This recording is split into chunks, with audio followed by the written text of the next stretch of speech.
same. So is there any problem? The answer is no. As long as there is no free mixing, giving a gift through your brother to his wife, this is permissible, and there's nothing haram in it. What's haram is to mix with your sister-in-law, chit-chat with her, sit with her, and talk with her freely. This is prohibited.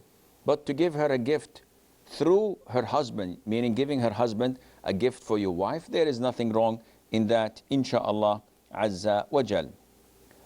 Ammar says, is it allowed to join someone offering salah alone?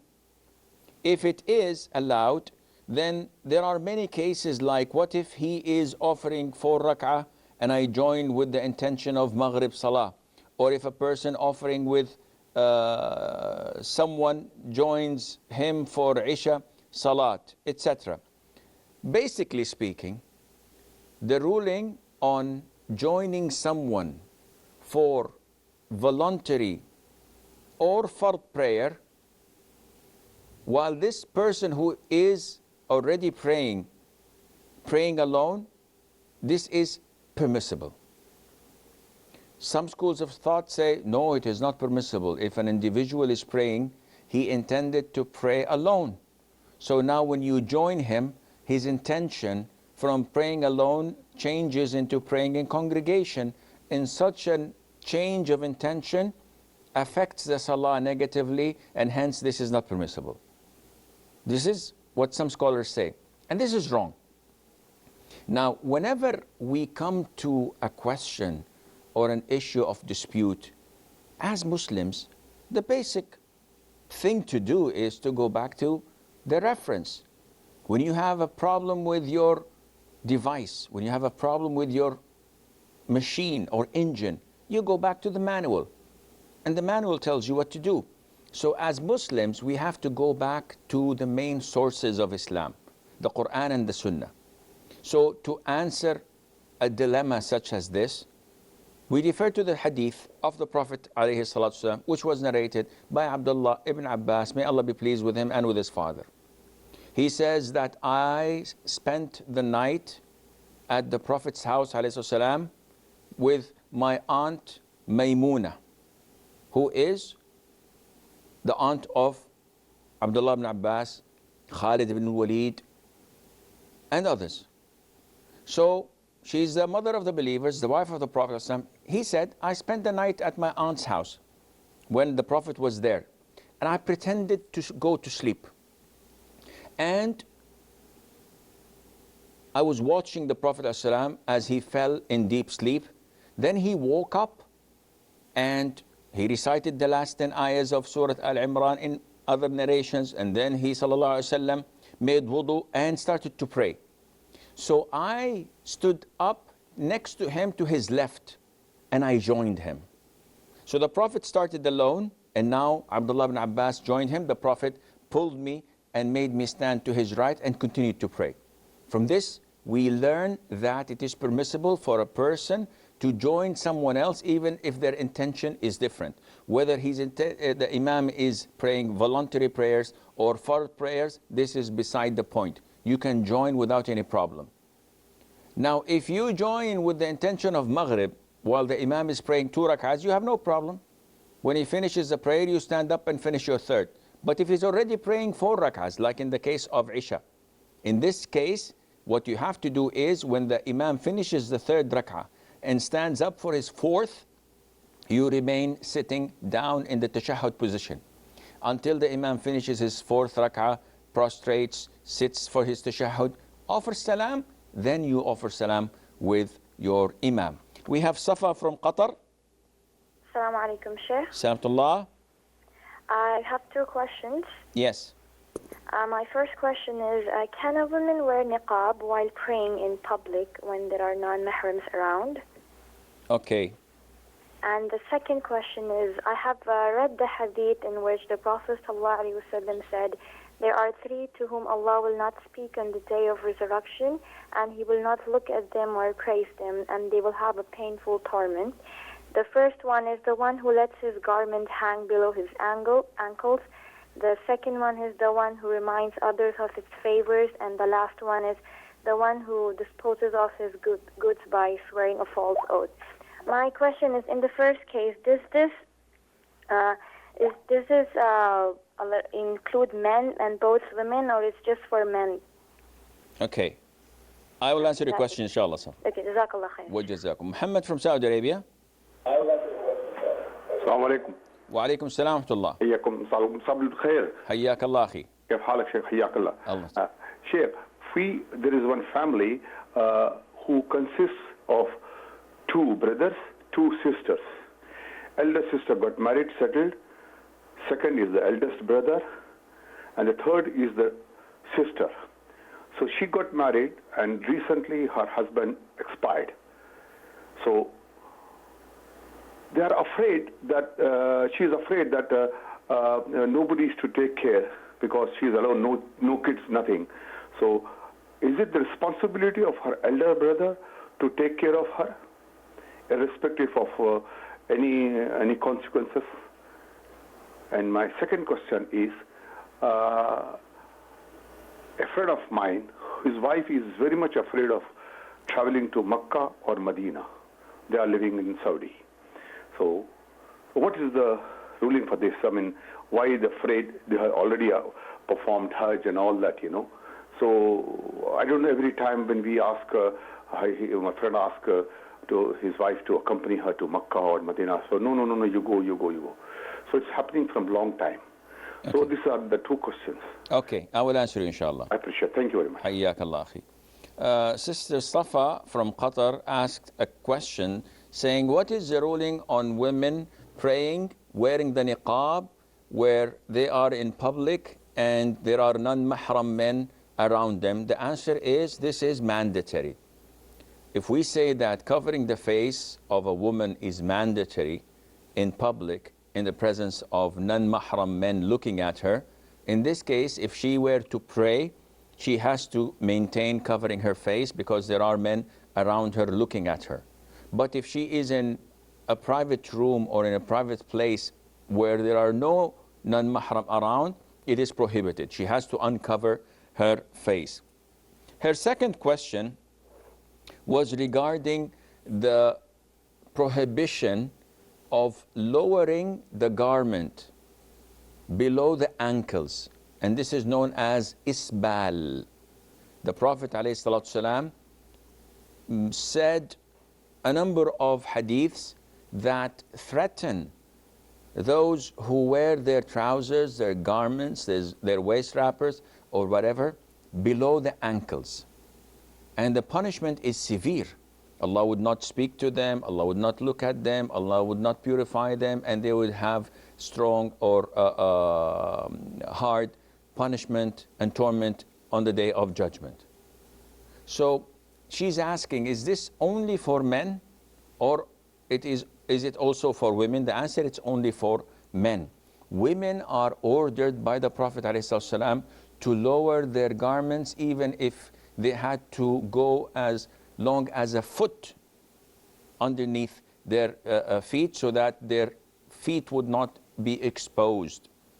And alhamdulillah, a lot of the practicing women do this, but not to that extent. They wear their abayas long enough so that their feet would not be exposed. Unfortunately, the nature of men and women has changed. Now men prolong their thobes, their trousers, way below their ankles, and women uplift their skirts and their dresses maybe to the middle of their legs, or maybe to more than that.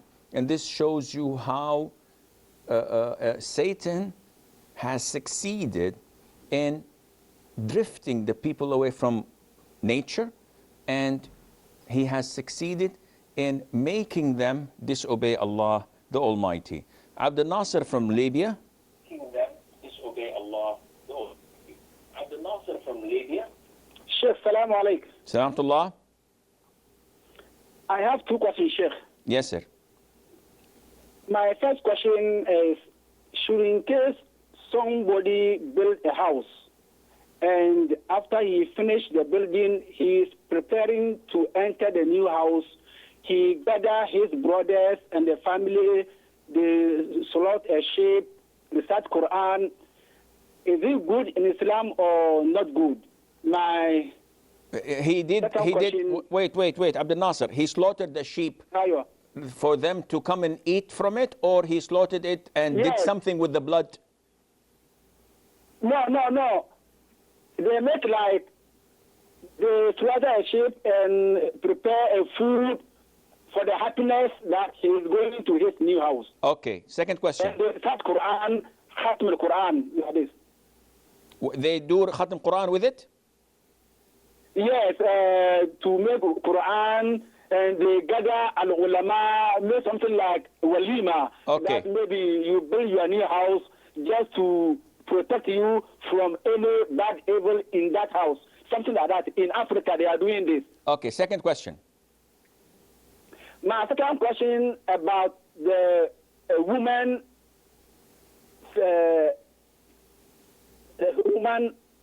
female genital mutilation in Islam. Is it haram?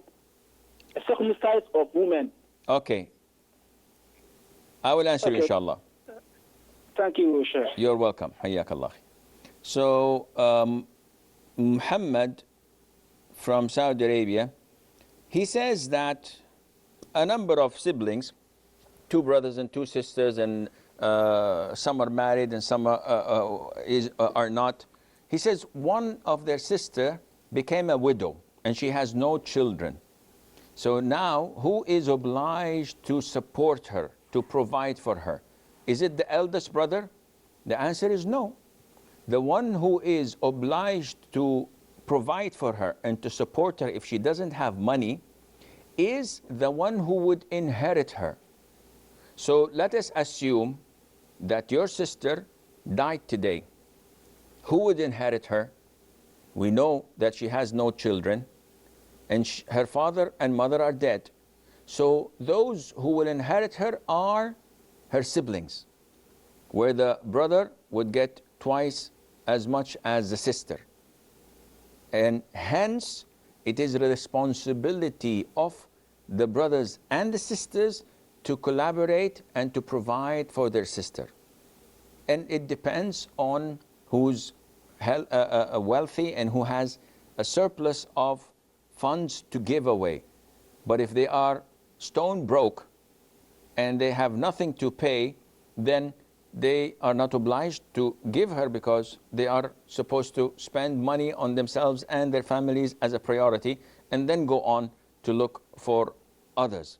But if they're, alhamdulillah, all living in insecurity and they have extra savings, they are obliged to do that, and Allah knows best. Muhammad's second question, that a friend of theirs, his wife fears going to Mecca and Medina. And maybe it's not an actual fear. Maybe she doesn't want to. Maybe she's afraid of swine flu or of corona or of anything. And he asks, what is wrong with her? I don't know. You have to ask her, maybe take her to a shrink, and he would find out if she has some phobia of going to Mecca and Medina. But mashallah, if she made Umrah and she made Hajj, she's not obliged to go. You cannot force someone who did the pillars of Islam to go.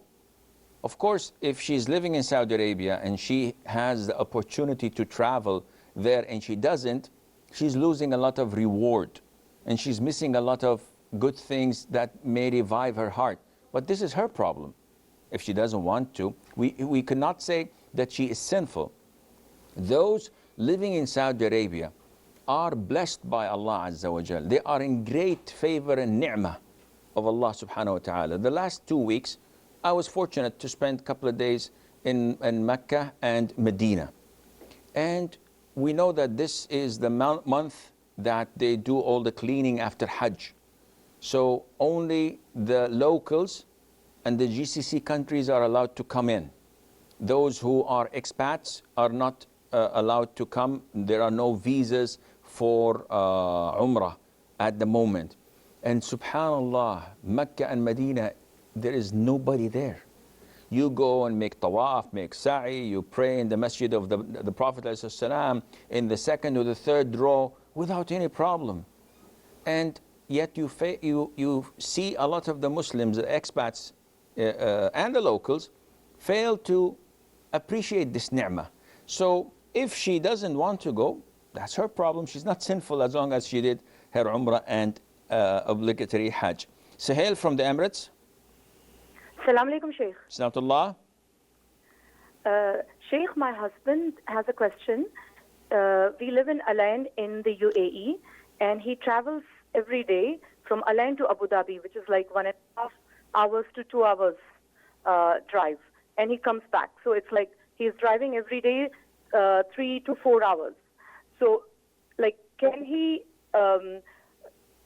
combine his prayers, like shorten his prayers, or can he not? This is question number one. And the second question is, somebody wants to know if it's okay to have an engagement party, like to organize an engagement party before the wedding, or is it haram? Are they married or not yet? No, not yet. The girls and the boy's family, they want to like get the girl and the boy engaged. So to have a party for that, is it okay or not okay? Okay, I will answer your question, inshallah. Jazakallah, Shaykh. Wa jazak. Abdel Nasser from Libya, he says that it's a custom in Africa that when a person builds a house, that he invites his loved ones, his relatives, and some of the scholars of the imams who would recite dua and who would make recitation of the Quran and make khatm al-Quran. This is an innovation. To invite the imams and to have khatm al-Quran, this is an innovation and it must not be done. But if you're happy and you want to praise Allah Azza wa Jal for accomplishing your house, and you invite your loved ones, your relatives, your friends, and you slaughter a sheep so that they can feast on it, this is halal. Some even call it, if I'm not mistaken, wakira. And this is mentioned in walima, aqiqa, and then wakira is for the house, if I'm not mistaken, in Arabic. But we have to also be careful because it's a custom in some countries among the Muslims, or so-called Muslims, that when they build a new house, either at the primary stages of setting the foundations, they would slaughter a sheep and get the blood of that animal and put it on the pillars and the foundations of the house before it is built. And they say that this is for the jinn, so that they would be happy and would not possess the people of the house. Some of them, after the building of the house is finished, they come and they put the blood of this slaughtered sheep as a sacrifice to the jinn. They put it on the doorsteps. And this is major shirk. It nullifies the Islam of an individual, because slaughtering is a ibadah, a form of worship. قُلْ إِنَّ صَلَاتِي وَنُسُكِي. Say that my prayers and my sacrifice. So this is part of Allah's forms of worship that you offer to Allah. Offering it to the jinn nullifies your Islam, and Allah knows best. Ahmed from Saudi. Ahmed from Saudi Arabia. Ahmed, are you there? I think we lost Ahmed. Abdel Nasser's second question, he's asking on the ruling of FGM, or female genital mutilation. And this is a topic that Muslims went into extreme. And the West, as usual, magnifies these issues to tarnish the reputation of Islam. So you'll find this topic on CNN, on BBC, on Fox News, on all these kafir news channels, as if Islam has nothing except this issue. And people, and this is a program addressing the Muslims. It's not a program for the non-Muslims. So this is addressing the Muslims. And Muslims go back to the Quran and Sunnah. When we come to the issue of female circumcision, female circumcision. It's not female genital mutilation as they portray it. It's circumcision. So as men are circumcised, women are circumcised. But what is the ruling Islamically? Some go to the extreme and saying it is mandatory and it's a must. And some go to the left, far left, and say, no, it has no basis on Islam. And the most authentic opinion is that it is founded in Islam, but it is not mandatory. It depends on the nature of the female and if there is a reason for doing it. And we do not know this to be practiced except in few countries of Africa, which called some people to consider it an African custom, not related to Islam, and this is wrong. As we said, there is a hadith or two that the Prophet ﷺ acknowledged this fact, which was practiced all over in Europe, in the Middle East, at the time of the Prophet ﷺ and onwards. Now, to use this to attack Islam, nobody said it's obligatory. I have daughters and I have not done this to my daughters. None of the family members have done this or practiced it. I don't know anyone around me that practices it. So to just highlight this and underline it and say that, wow, Islam abuses women, Islam does this, Islam does that, this comes only from a kafir, from a disbeliever. Those who have prostitution legalized, those who have gay marriages, even animals don't have that. Those who sell alcohol and deal with it, those who have junkies and drug addicts in the millions, those whose jails are filled with prisoners and they don't know what to do with them. They want to preach us Muslims? This is pathetic. And this calls for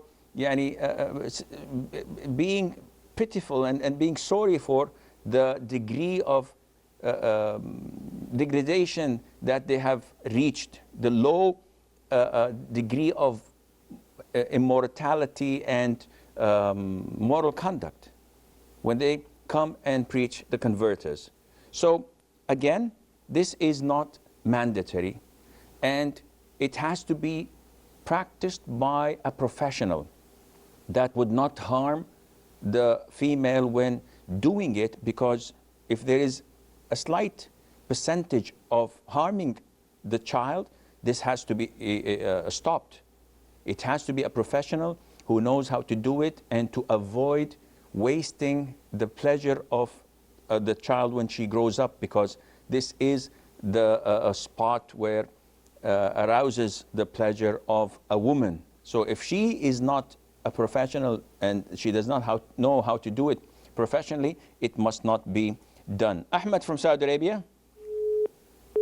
I think Ahmed is gone again. Suhail from the Emirates says that her husband travels daily from Al Ain to Abu Dhabi in the Emirates, and it's about 1.5 hours to 2 hours drive. Can he combine and shorten the prayer? This depends on the locals in Al Ain and Abu Dhabi. If you ask the locals, is Abu Dhabi considered to be a traveling distance to you? And they say, yes, it is. In this case, he can shorten his prayers and combine after he leaves Al Ain. So from the time he leaves Al Ain borders, he can shorten and combine. But while he is in Al Ain, he cannot shorten nor combine. But if the locals say, no, we consider Al Ain and Abu Dhabi to be suburbs of each other, so we don't consider it to be traveling distance. We go and commute 2 times, 3 times a day without any problem. In this case, he has to pray on time and full prayer. Yahya from Nigeria. Yahya. Assalamu alaikum, ya Sheikh. Salam wa barakatuh. Assalamu alaikum wa rahmatullah, ya Sheikh. Wa alaikum assalam. Listen to me from the phone and mute your TV. Sheikh, I have a question.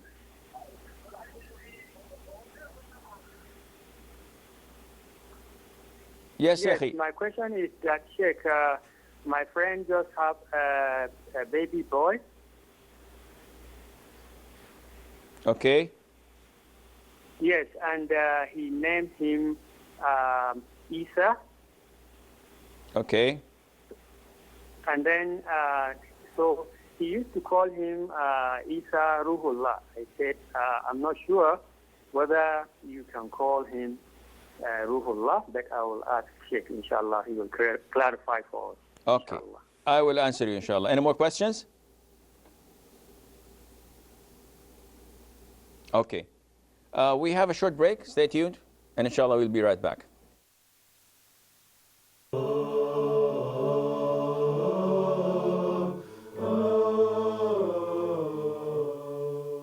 That's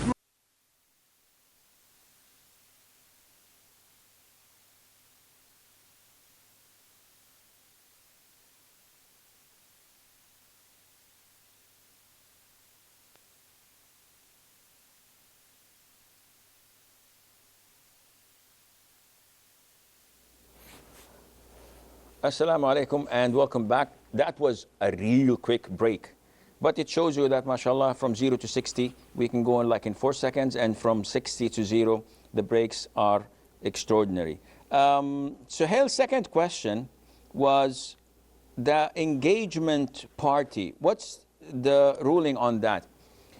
In Sunnah, there isn't such a thing as engagement party. So it's only the contract, you get married, and that's it. Consummate the marriage, and you make the wedding party or the walima. Nowadays, it is something relating to the customs. So in my country, in my locality, if someone proposes to my daughter and he sees her and he accepts marrying her and she sees him and she gives the green light, the family, the men of that boy come and officially propose.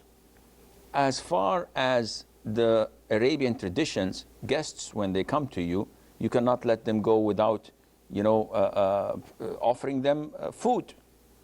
So we usually slaughter a sheep, and after the proposal, we eat, feast, and they go. There is no official marriage yet. So this is something that is in accordance to tradition. There's nothing wrong in that. What is wrong is to have it in an extravagant way. Some people would do it in a hotel and pay like $10,000 or $20,000 for 3 or 4 hours and invite people. And I know friends of mine who did this and ended up after 3 weeks breaking the engagement. No, this is extravagant. This is too much.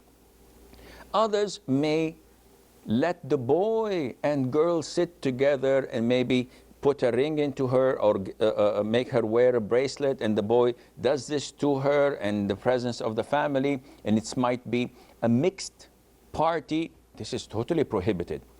And I am shocked and astonished by those Muslims who believe in Allah Azza wa Jal, who pray, yet they say, what can we do? The women in our family forced us to have a mixed gathering or a mixed party for the marriage or for the engagement. Akhi, if you believe in Allah Azza wa Jal, don't you believe also that the blessing of such a marriage is from Allah? He says, definitely. But don't you want your daughter or your son to have a good marriage and to have good offspring? He said, yes, of course. So how do you start the blessed night? By sinning and having mixed party and music and dancing. Sheikh, it's a night in a lifetime. By Allah, it is not a night in a lifetime. They will soon be divorced. The marriage would not be correct because they have started it on the wrong foot. Have it the Islamic way. Let the women celebrate and dance and enjoy themselves, women only. And let the men feast and enjoy themselves, men only. By this, you would avoid haram, insha'Allah. Yahya from Nigeria, he said that a friend of his had a son and he called him Isa. And there's nothing wrong in that. Isa is one of the great messengers of Allah Azza wa Jal. But he calls him, and he calls his son Isa Ruhullah. the Spirit of Allah Azza wa Jal. So he said that, whoa, I'm going to ask about the permissibility of this. And the answer is definitely this is not permissible. Because Ruhullah Isa, or Ruhun minhu, min Allah Azza wa Jal, from Allah subhanahu wa ta'ala, is Isa ibn Maryam, the son of Mary, not your son. So you cannot call your son Muhammad and then say Rasulullah. If you get a son, you cannot call him Muhammad Rasulullah, the prophet or the messenger of Allah. No, he is Muhammad, that's good, that's great. But don't call him Rasulullah. This is not true and it's a lie. Hussein from Saudi. Yeah, Hussein.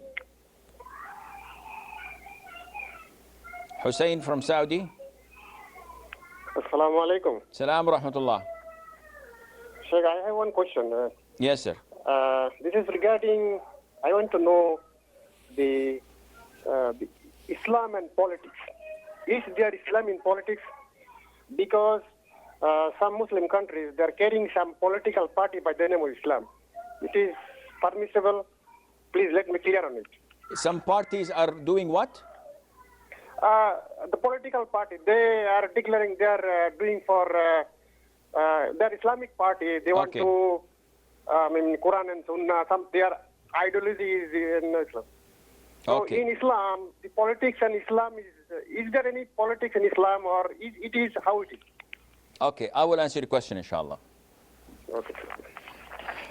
Brother Hussein from Saudi Arabia is asking a question that requires a lecture.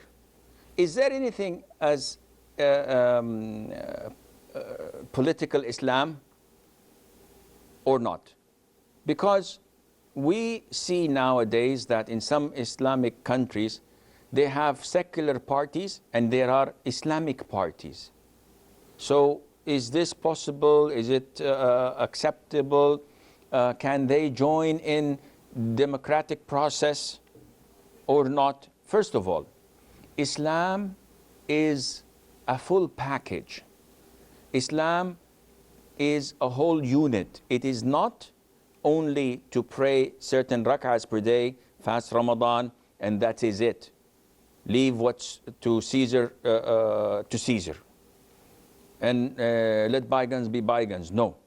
Islam is a religion that comes to govern all aspects of life, whether it's political, economical, social, it deals with finance, it deals with art, with everything. However, nowadays politics is rotten. Politics today is based on lies, is based on deceit. Politicians are the most corrupt worldwide. They are the biggest liars. They are the biggest embezzlers of the funds of the state. And not only that, they justify and they lie and lie and lie until they believe themselves. So it is very difficult to find a Muslim politician. And it is based on benefits. So the relationship between countries are not because of their cordial relationships. It is dependent on the benefits that one can get from the other. Other than that, they would sell them and kick them with their shoes away. Having the democratic process itself is not part of Islam. There isn't anything as such. Democracy is not part of Islam at all. And this what called some scholars to ban it altogether and say it is prohibited to engage in the democratic process because it is kufr, it is disbelief, it is man-made laws. Other scholars looked at the pros and cons, looked at the advantages and the disadvantages.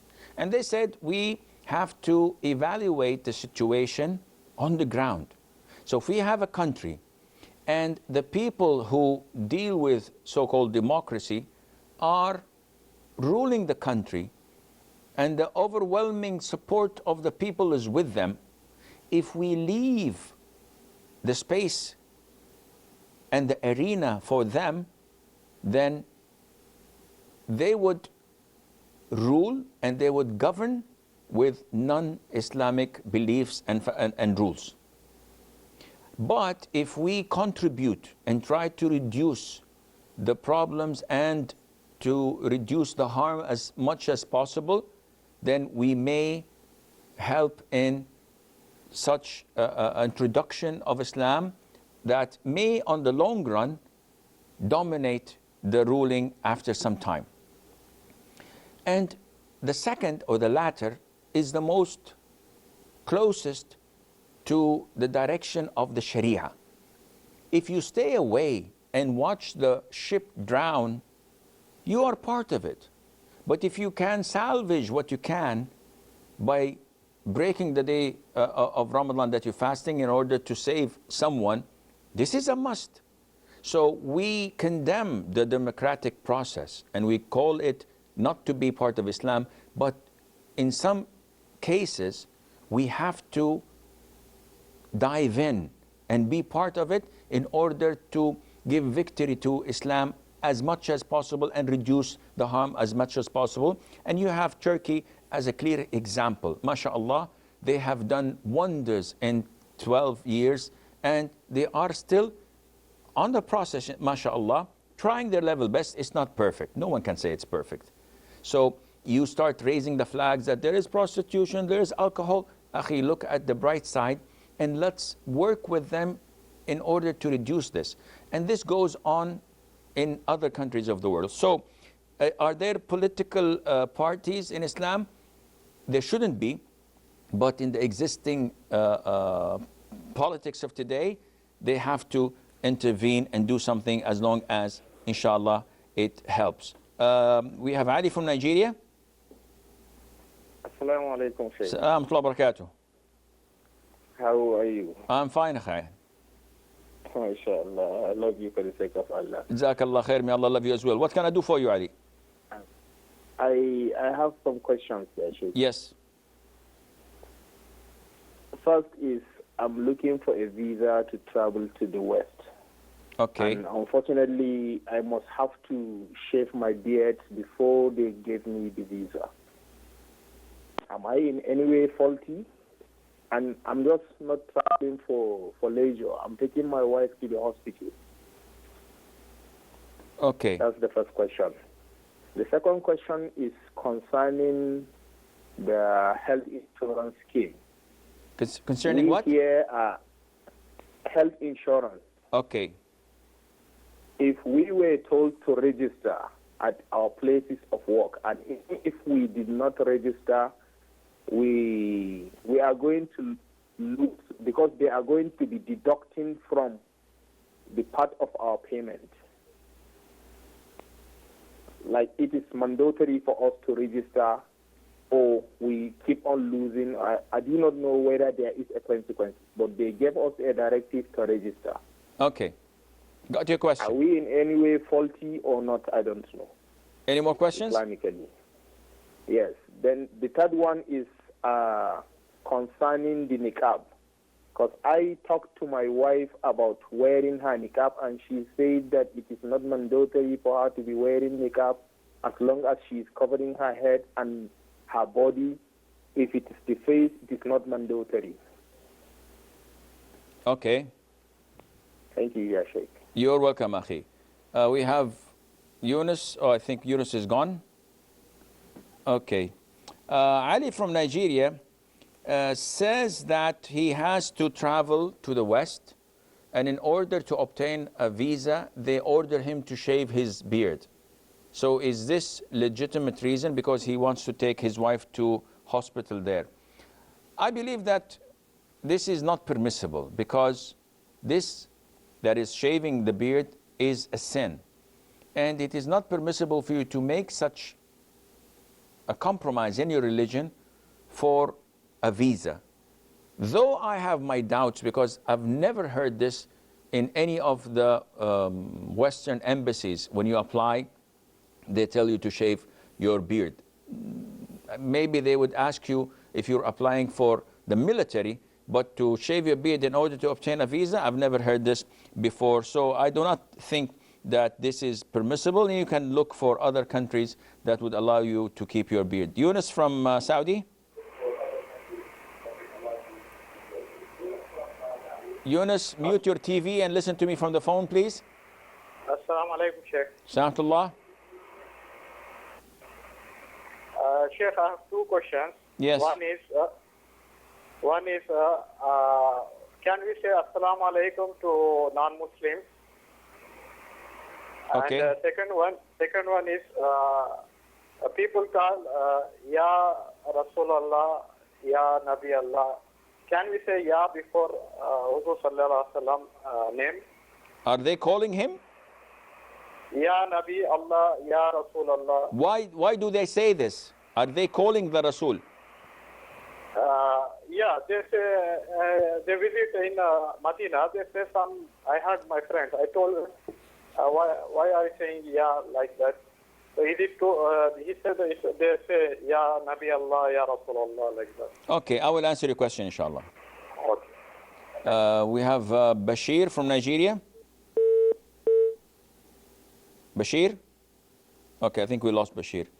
Brother Ali from Nigeria says, what's the ruling on health insurance when it is mandatory in my company and they deduct money from me forcefully for that insurance? In this case, Akhi, you can obtain the insurance card and you can get your medication and your medical treatment. As long as it is mandatory and they take it forcefully from you, you can use the benefits of it without any problem, inshallah. His third question is that his wife, he orders his wife to wear the niqab and she does not believe in the obligation of it. Basically speaking, she is under your Islamic control in the sense that you should try to convince her and pressure her to wear it. But at the end of the day, if she still insists on not wearing it, this is her right, as long as she believes that it is not. And most of the time, you can convince her in the usual fashion when you come and tell her that yes, covering the face is mandatory upon beautiful women or women that are desired by men. Ugly women, they don't have to cover the face. So I have no problem with whatever what you choose. A lot of the women would feel intimidated when hearing such a statement and they would cover their faces. But actually, the fact is, it's an issue of dispute among scholars. The most authentic opinion, which I follow, is that they have to cover up, and Allah knows best. Abdullah from Nigeria. Hello, good evening, sir. Wa alaikum salam, and good evening to you. Alhamdulillah. You're doing a very wonderful work, which we really enjoy, and you are enlightening us to know the Islam better. So I have some questions to ask. Yes, Akhi. Please, the Sheikh. Yes, my friend. The first question is that our rulers in Nigeria, they used to sway or take oath with by the Quran, and you see that they take oath, they will work to us, they will repair the works, they will work to us by the grace of Allah, and later you see that they betray us from the presidency up to the local government levels. The second question is that you see some of the people that is they said that it's better to have a friend non-Muslim if he's cheating you than to have a friend that is Muslim. And the third question is that the zakat. If they are paying out the zakat, you see that they are giving maybe $10 or $3. They will assemble people, more than 20 or 30 people, and then they will be giving them $10 or $5. Instead of giving maybe, if you removed maybe $1,000, you give it to 2 or 3 people. Please talk to them concerning that. I'm very grateful to Huda TV. May Allah elevate you to the highest and the highest level. Thank you, Sheikh. Ameen. And you as well, and I will try to answer your question, inshallah. Maryam from Saudi? Yes, my question is regarding the Hajis. When they arrive to Makkah during the month of Dhul Qaidah. Hello? Yes, I'm listening. Yeah, they arrive during the month of Al Qaeda, maybe on the 29th, and then it's should they trim their hair and cut their nails before the first of Dhul Hijjah, or is it applicable for them, and as well as the one who is a non-Haji and who intends to give the sacrifice, even he should trim his nails before the beginning of Dhul Hijjah. So even should a Haji do the same? Okay, I will answer your question, inshallah. Yeah, okay. Jazakallah. Wa jazak. Yunus from Saudi Arabia says, what's the ruling on giving salam to the disbelievers, to the non-Muslims? This is prohibited. The Prophet said, alayhi salam, do not initiate salam to them. So it is totally prohibited for me to go to a Christian and say, assalamu alaikum. Now, if the Christian is among Muslims, or if there is a group of Christians and there is a Muslim in between them, I say assalamu alaikum and I intend that individual. But to initiate the salam of assalamu alaikum to a non-Muslim or to a disbeliever, this is totally prohibited. I can say good morning, hi, good day, but not this word in particular. And he says, what's the ruling on saying Ya Rasulullah, Ya Nabi Allah? If a person is doing dua, he's calling the Prophet alayhi salatu wasalam, and he's saying, O Prophet of Allah, Ya Rasulullah, give me a child. Ya Rasulullah, pay me a debt. This is major shirk, because he's calling other than Allah Azza wa Jal.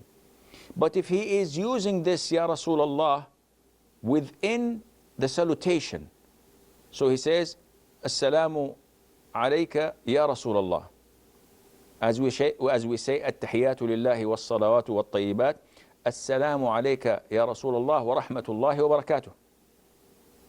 And in the narration of Abdullah Mas'ud, Assalamu ala Rasulillah wa rahmatullahi wa barakatuh. But in the hadith of Umar ibn al-Khattab, he taught the people to say this, Assalamu alayka ya Rasulullah wa rahmatullah. So this is permissible. But to call the Prophet ﷺ and ask him for something, this is major shirk. Abdullah from Nigeria says that some officials in our country, they swear or they take an oath over the Quran. And after that, after they assume their post or political position, they start to lie and cheat. And akhi, this is worldwide. This is not only in your country, this is in all Muslim countries, unfortunately. This is the glitter and the glamour of the office. When you have wealth, when you have power, and you don't have any fear of Allah Azza wa Jal, all this goes down the drain. So what we do is we try our level best to select the best of the people that would come and serve their country, serve their religion, help the Muslims, rather than do that for their own selves. He says some of us say that it is best to take... Oh, we have Khadija from Sudan. Assalamu alaikum. Salam wa rahmatullah. Sheikh, my question is on the Islamic greeting. Is a female supposed to say salam to a male first, or she should keep quiet until the brother should say salam to her? And then if you should meet a group of people, should you say salam to each and every one of them, or one salam is entitled to all of them? Okay. That's all. I think I quite understand the question, and I'll answer you, inshallah. Brother Abdullah from Nigeria's third question, he says, if I understood it correctly, if I have a $1,000 zakat money, is it best that I give $10 to 100 people, or I give it to 2 or 3 people? It depends on the benefit of your money. If there are those who in need of your $10 only to sustain a good living, and go ahead and give it to 100 people. But if there is a particular individual who needs $300 to pay for his medical bills, to pay for his medicine, to pay for his electricity, and if you give him $10, this would not do him any good. In this case, no. I would rather give it to one person that would solve all of his problems rather than give it to 100 person that would not solve any of their problems at all, and Allah knows best. Maryam from Saudi Arabia, she says, is the instruction of refraining from clipping nails and cutting the hair from the beginning of the month of the Hijjah, is this restriction only for those residing and sacrificing the udhiyah, or also those who come for pilgrimage? The answer, it is only for those who are residing and not performing pilgrimage. Those who are performing pilgrimage, it's a different situation for them altogether. Khadija from Sudan, if I understood her question correctly, she says, what's the ruling on giving salam to the opposite gender? The answer is, if there is no fitna, if there is no problem in that, especially if, for example, a woman goes into a shop and there's only one man, or a woman goes into an elevator and there are two men in the lift, and she says, Assalamu alaikum. This is problematic because this is initiating and opening the door for chit-chatting. No, you should not say this. And if a man says, Assalamu alaikum, don't reply to him. But if there is no fitna, and it's a public place, and someone comes and says, Assalamu alaikum, you say, alaikum salam, there is no problem. Is one salam sufficient for all, or should I give salam for each and every one? No, one salam is sufficient for all. Yahya says, it is permissible to eat food that contains alcohol in their preparation. For example, sauces that are made with alcohol that is boiled and then added. There's no problem in that. As long as there is no trace of this alcohol, as in the vanilla extracts, it's prepared with dipping it in alcohol, but there is no traces of alcohol. And not all food that contains alcohol is prohibited. There are some foods that have alcohol, but very small and negligible percentages that do not affect, and this is permissible. But if there is food prepared with wine or chocolates that has small ingredients of wine, this is totally prohibited. And there's a difference between alcohol and wine. Alcohol itself is not impure. However, wine itself, you cannot pay for it. So someone says, what's the ruling on eating this steak or this dish that we add some brandy and we light it up and all the brandy is gone? It is totally prohibited because you will be mixing your food with wine, which is haram, and you will be paying for the wine as well. And this, whoever does this is cursed as well. And Allah Azza wa Jal knows best. This is all the time we have. Until we meet next week, same time, I leave you fi amanillah. Wassalamu alaikum wa rahmatullahi wa barakatuh. Allah is my heart's speech. Your mercy is what I beseech. Keep in my heart your remembrance, and in your deen allow me to advance. Help me in my quest.